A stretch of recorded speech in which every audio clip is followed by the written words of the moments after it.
Hi, hello, வணக்கம் and அஸ்ஸலாமு அலைக்கும்.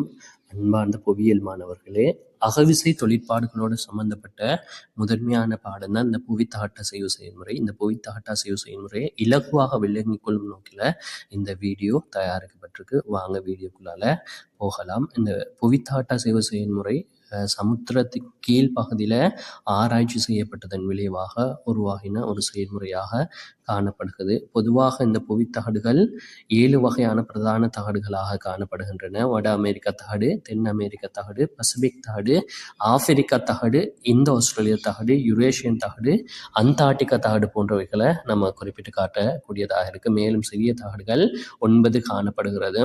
இதில் நம்ம நோக்கக்கூடியதாக இருக்கு. பொதுவாக இந்த புவித்தகடுகள் அசைவது என்பது புவியினுள்ள காணப்படுகின்ற இந்த மேற்காகிய விசை ஓட்டத்தின் காரணமாக புவித்தகடுகளுக்கு இடையில் மாற்றங்கள் அல்லது அசைவுகள் ஏற்படுறத இந்த புவித்தகட்டு அசைவு என்று நம்ம குறிப்பிடக்கூடியதாக இருக்கு. இந்த தகடுகளில் அசைவுக்கு உட்படுகின்ற வகையில் 3 வகையாக, அதாவது எல்லைகளில் மாற்றங்கள் ஏற்படுகின்ற வகையில் 3 வகையாக இந்த புவித்தகட்டு அசைவுகளை நம்ம விளங்கக்கூடியதாக இருக்கு. முதலாவது வகை விலகும் தகட்டு அசைவு, இரண்டாவது வகை ஒருங்கும் தகட்டு அசைவு, மூன்றாவது வகை நிலைமாறும் தகட்டு அசைவு. முதலாவது வகையான விலகும் தகட்டு அசைவு என்னென்றால், 2 தகடுகள் ஒன்றையொன்று விலகி 2 திசைகளில் பயணிக்கும் பொழுது அது விலகும் தகட்டு அசைவு என்ன பொருள் கொள்ளப்படும். இதன் போது 3 விதமான நில உருவங்கள் தோற்றம் பெறுகின்றன. முதலாவது வகை பிளவு பள்ளத்தாக்குகள் தோற்றம் பெறும். ஏண்டா 2 ஓடுகள், அதாவது 2 தகடுகள் 2 பக்கம் நோக்கி செல்லக்குள்ள முக்கியமாக உருவாகிறது இந்த பிளவு பள்ளத்தாக்காக காணப்படுவதும். உதாரணமாக நம்ம நோக்குறோம்னா கிழக்கு ஆப்பிரிக்கா பிளவு பள்ளத்தாக்க நோக்கக்கூடியதாக இருக்கும். அதே போல சமுத்திர மத்திய மலை தொடர் தோற்றம் பெறும்.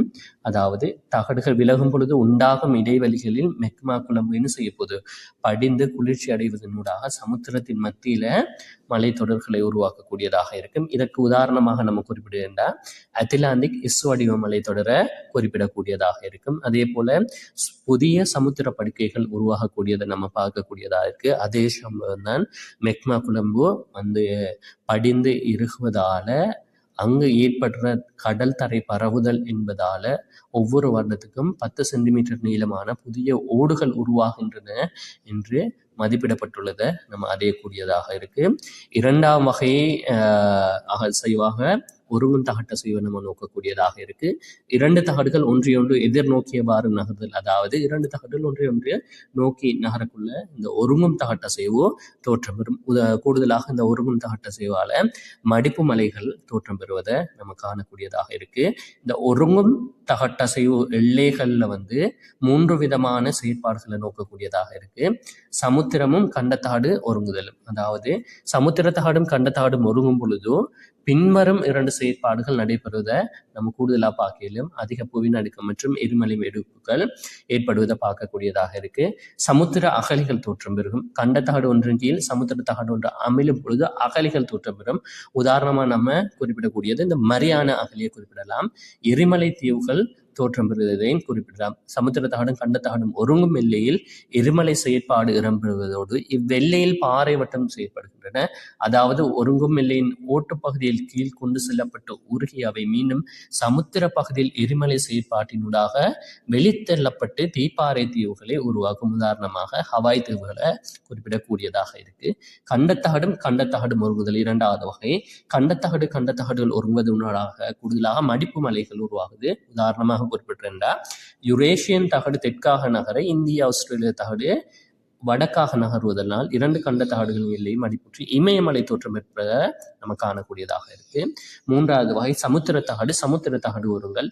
2 சமுத்திர தகடுகள் மோதுவதால் ஆழமான அகழிகள் தோற்றம் பெறுவதோடு எரிமலை வெடிப்புகளும் ஏற்படக்கூடியதாக இருக்கு.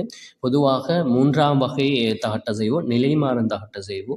தகடுகள் 2ம் ஒன்றையொன்று உராய்ந்து செல்லும் அசைவாகும். இந்த நிலைமாறும் தகட்டு அசைவுல தான் தகடுகள் 2க்கும் இடையிலே உரைகள் மாத்திரமே உருவாகக்கூடியதாக இருக்கும். இந்த தகட்டு அசைவு எல்லைகளின் எரிமலை செயற்பாடோ அல்லது உருக்குலைதலோ அல்லது சிதைவுகளோ புதிய ஓட்டுப்பகுதிகள் தோற்றம் பெறுவதோ இத்தகடுகளில் நடைபெறாது உருமாற்றம் ஏற்படாத பகுதியின் அழைக்கப்படுகிறது. இப்பகுதியில் 2 தகடுகள் ஒன்றினை ஒன்று கடந்து செல்வதால் உருமாற்ற குறைகள் மாத்திரமே தோற்றம் பெறுகின்றன. உதாரணமாக செயின்ட் ஆண்ட்ரியூஸ் குறை. ஆகவே அன்பார்ந்த மாணவர்களே, உங்களுக்கு இந்த வீடியோ பிடிச்சிருக்கும்னு நினைக்கிறேன். ஆகவே இந்த சேனலை சப்ஸ்கிரைப் பண்ணிக்கொள்ளுங்க. அதே போல் உங்களோட கூட இருந்த நிறைய ஃப்ரெண்ட்ஸ் இருப்பாங்க, அவங்களுக்கும் இந்த வீடியோவை ஷேர் பண்ணுங்கள். ஷேர் பண்ணி சப்ஸ்கிரைப் பண்ணுவதன் மூலமாக மேலும் மேலும் வீடியோகளை போடக்கூடியதாக இருக்கும். இந்த பாடம் உங்களுக்கு எப்படி விளங்குச்சு என்பதையும் கமெண்ட்டில் தெரிவிங்க. கட்டாயம் கமெண்ட்டில் தெரிவிக்கிறதாக படிப்பு சொல்லித்தர முறைகளை மாற்றக்கூடியதாக இருக்கும்.